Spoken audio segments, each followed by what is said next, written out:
మాట్లాడుతున్నటువంటి వాళ్ళ మతులు భ్రమించినట్టు మనం అర్థం చేసుకోవాలి. ఏం మాట్లాడుతున్నారు? గడిచిన 10-15 రోజులుగా అంటే బీఆర్ఎస్ పార్టీ అనేది 10 సంవత్సరాలు ప్రభుత్వాన్ని నడిపి 14 సంవత్సరాలు ఉద్యమం కొనసాగించి ఈ 8-9 మాసాల కాలంలోనే తెలంగాణ ప్రజల్లో మళ్ళీ బీఆర్ఎస్ వైపు ప్రజా అభిప్రాయాలు సానుకూలంగా మారుతున్నాయి. కాబట్టి గోటికాడి నక్కలాగా పవర్ కోసం వేచి చూస్తున్నటువంటి భారతీయ జనతా పార్టీ అదే రకంగా ఇచ్చిన హామీలు నిలబెట్టుకోలేక ప్రజాక్షేత్రంలో ఎదురవుతున్నటువంటి వ్యతిరేకతను తట్టుకోలేక విషయాన్ని తప్పుదారి పట్టించడం ద్వారా పక్కదారి పట్టించడం ద్వారా రాజకీయ పబ్బం గడుపుకోవాలనుకునేటువంటి పార్టీలకు బీఆర్ఎస్ పార్టీ పేరు వింటేనే వాళ్లకు ఒక రకమైనటువంటి గందరగోళ భయానకమైనటువంటి పరిస్థితులు ఉన్నాయి. కాబట్టి దీన్ని మనం ఖచ్చితంగా ఈ 2 పార్టీలు కూడా బీఆర్ఎస్ పార్టీ ఉంటే పుట్టగతులు ఉండవనేటువంటి భయంతో ఆందోళనలతో మాట్లాడుతున్నటువంటి మాటలు. ఒకవేళ బీఆర్ఎస్ పార్టీకి ఎవరితోనైనా లోపాయికారి ఒప్పందాలు ఉంటే 6 మాసాలు ఆడబిడ్డ జైల్లో ఉంటుందండి. కాస్తన్న ఇంగిత జ్ఞానం ఉండాలి. మాట్లాడడానికి నాలుకను తాటిమట్ట కంటే చులకన చేసి మాట్లాడేటువంటి వీళ్ళ కుసంస్కారాన్ని ఖచ్చితంగా ఖండిస్తూ ఉన్నాం. న్యాయపరంగా చట్టపరంగా మరి కొట్లాడి ఈరోజు సుప్రీంకోర్టు ద్వారా బెయిల్ పొందడం ఖచ్చితంగా కవితమ్మ తెలంగాణ ఉద్యమకారుల నైతిక విజయం. వీళ్ళ నోళ్ళకి ఇప్పటికైనా మరి మూతపడితే తాళాలు వేసుకుంటే మంచిది. లేకపోతే ప్రజాక్షేత్రంలో ఇవన్నీ కూడా గమనిస్తూ ఉన్నారు. ఎన్ని రకాలైనటువంటి చిత్రహింసలు పెట్టి అంటే ఒక ఉద్యమ పార్టీ పట్ల రాజకీయ పార్టీల నాయకుల వ్యవస్థల కక్ష సాధింపు వారికి ఎటువంటి అక్కసు ఉన్నది అనడానికి నిదర్శనమే వీళ్ళు చేస్తున్నటువంటి ప్రేలాపన. సార్ మొన్న సీఎం ఢిల్లీలో మాట్లాడుతూ ఈ నెలలో బెయిల్ వస్తుంది, బెయిల్ వచ్చిన తర్వాత మెచ్యూర్ ఉంటుందని చెప్పారు. ఆయన అంటే ముఖ్యమంత్రి గారి విషయంలో మేము మాట్లాడేప్పుడు మా స్థాయిని కూడా దృష్టిలో పెట్టుకొని మాట్లాడాలి.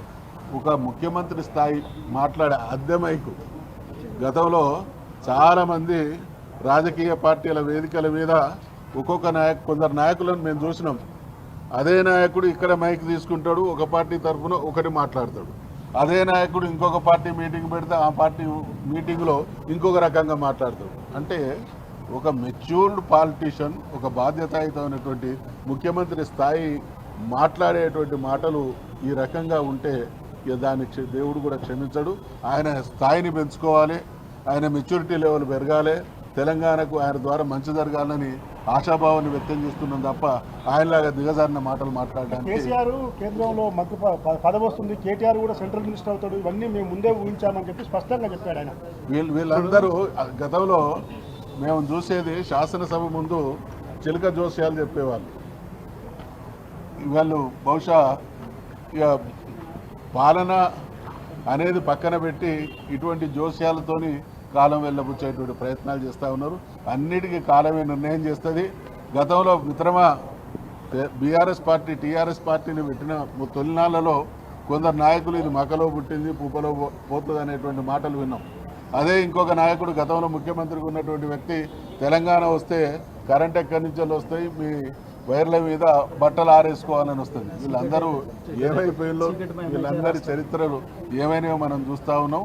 రేపటి రోజు మళ్ళీ ఇదే బీఆర్ఎస్ను ప్రజలు ఆశీర్వదించక తప్పదు. వీళ్ళందరి రాజకీయ చరిత్రలు భూస్థాపితంగా కూడా తప్పదు. ఇప్పుడు మహేష్ గౌడ్ గారు సుప్రీంకోర్టు తప్పు పట్టేటువంటి ప్రయత్నం చేస్తారు, కంటెంప్ట్ ఆఫ్ కోర్ట్ అవుతుంది.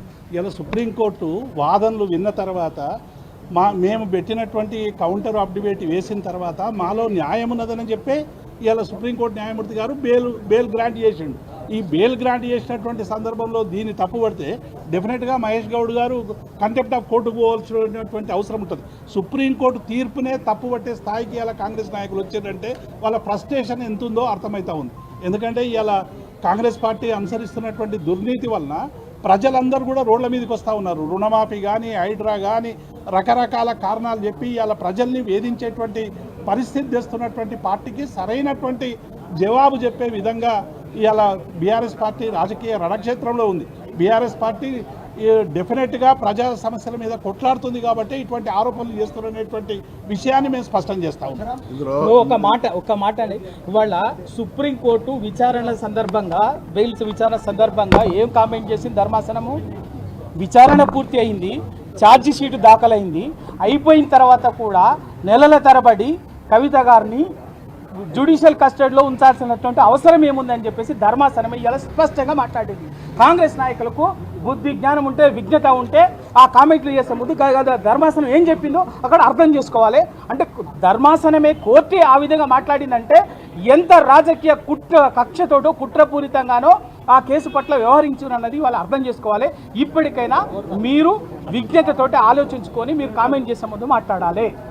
అంతేగాని నోటికి వచ్చినట్టు మాట్లాడటం అనేది మానుకుంటే మంచిది. కాంగ్రెస్ నాయకులు కేసీఆర్ గారి నాయకత్వం, జై తెలంగాణ, జై తెలంగాణ, జై తెలంగాణ. కేసీఆర్ గారి నాయకత్వం, కేసీఆర్ గారి నాయకత్వం, కేటీఆర్ గారి నాయకత్వం, హరీష్ రావు గారి నాయకత్వం. జై తెలంగాణ, జై తెలంగాణ. ఇక్కడ క్లియర్గా సుప్రీంకోర్టు చెప్పింది, supreme court grants bail to Kavitha in liquor policy case, questions fairness of CBI ED investigation. చాలా స్పష్టంగా అంత మాట. అంటే ఇవాళ మహేష్ కుమార్ గౌడ్ కావచ్చు, కాంగ్రెస్ పార్టీ నాయకులు కావచ్చు, సుప్రీంకోర్టు న్యాయ వ్యవస్థ విశ్వసనీయతను ప్రశ్నిస్తూ ఉన్నారు. అక్రమంగా కేసు బనాయించి దాదాపు 5 నెలల పైచలకు కాలం జైల్లో ఉంచినటువంటి వ్యక్తి అపరాధి అనేటువంటి వాస్తవాన్ని గ్రహించి సుప్రీంకోర్టు బెయిల్ ఇస్తే దాన్ని కూడా క్వశ్చన్ చేసే స్థాయికి వీళ్ళు దిగజారిన్లు అని అంటే వీళ్ళ మనసులు ఎంత కలుషితమై ఉన్నాయో దీన్ని బట్టి అర్థమవుతా ఉన్నది. కేసు అయిన మరుక్షణం నుండి కూడా కవితమ్మ మేము న్యాయ పోరాటం చేస్తాం, కడిగిన ముత్యంలాగా బయటకు వస్తాం అన్నది తప్ప ఇంకో మాట మాట్లాడలేదు. అంటే వీళ్ళు కోర్టులను కూడా ఇన్ఫ్లుయెన్స్ చేసేటువంటి కుట్ర ఇప్పటికీ ఉన్నది అనడానికి ఈ వ్యాఖ్యలు నిదర్శనం. చంద్రశేఖర్ రెడ్డి గారు మాట్లాడతారు. అక్కడ వాళ్ళ లైవ్లు ఉండొచ్చు, ఢిల్లీ నుంచి తన అడ్వకేట్. ఇంకా అందరికీ నమస్కారం. ఒక అక్రమంగా పెట్టిన కేసులో సక్రమ బెయిల్ వచ్చింది. సుప్రీంకోర్టు భారతదేశ ఉన్నత న్యాయస్థానం ఇచ్చిన తీర్పు. దీని మీద వక్ర భాషలు చెప్పకపోతే మంచిది. ఎందుకంటే మన దేశంలో ఇండిపెండెంట్గా ఉన్న జ్యుడిషియరీ మీద కూడా ఈ రకమైన కామెంట్స్ మంచిది కాదు.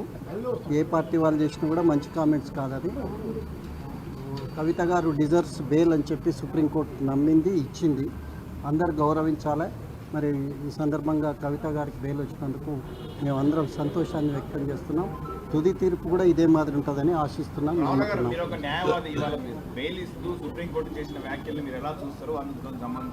పాజిటివ్ మేమంతా మనము ఆర్గ్యుమెంట్స్ని కూడా ఫాలో అయినాం, చూసినాము. చాలా స్పష్టంగా ఇవాళ ఇచ్చిన ఆర్డర్లో కూడా చాలా స్పష్టంగా కోర్టు చెప్పింది. దీంట్లో ఛార్జ్షీట్ వేయబడింది, విచారణ పూర్తయింది. ఆమెను జైల్లో ఉంచడం భావ్యం కాదని సుప్రీంకోర్టు భావించిందనేది కూడా లైవ్లో మనము డిబేట్ను చూసినాం. సుప్రీంకోర్టు ఆర్గ్యుమెంట్స్ని కూడా చూసినాం. అందరికీ ఒకటే అప్పీల్ చేస్తున్నాం. మార్చి 15 నుండి కవిత గారు జైల్లో ఉన్నారు. ఇవాళ బెయిల్ వచ్చింది, సంతోషించదగ్గ అంశం. దీనికి వక్ర భాషలు వద్దు అని చెప్పి రాజకీయ పార్టీలకు విజ్ఞప్తి చేస్తున్నాం.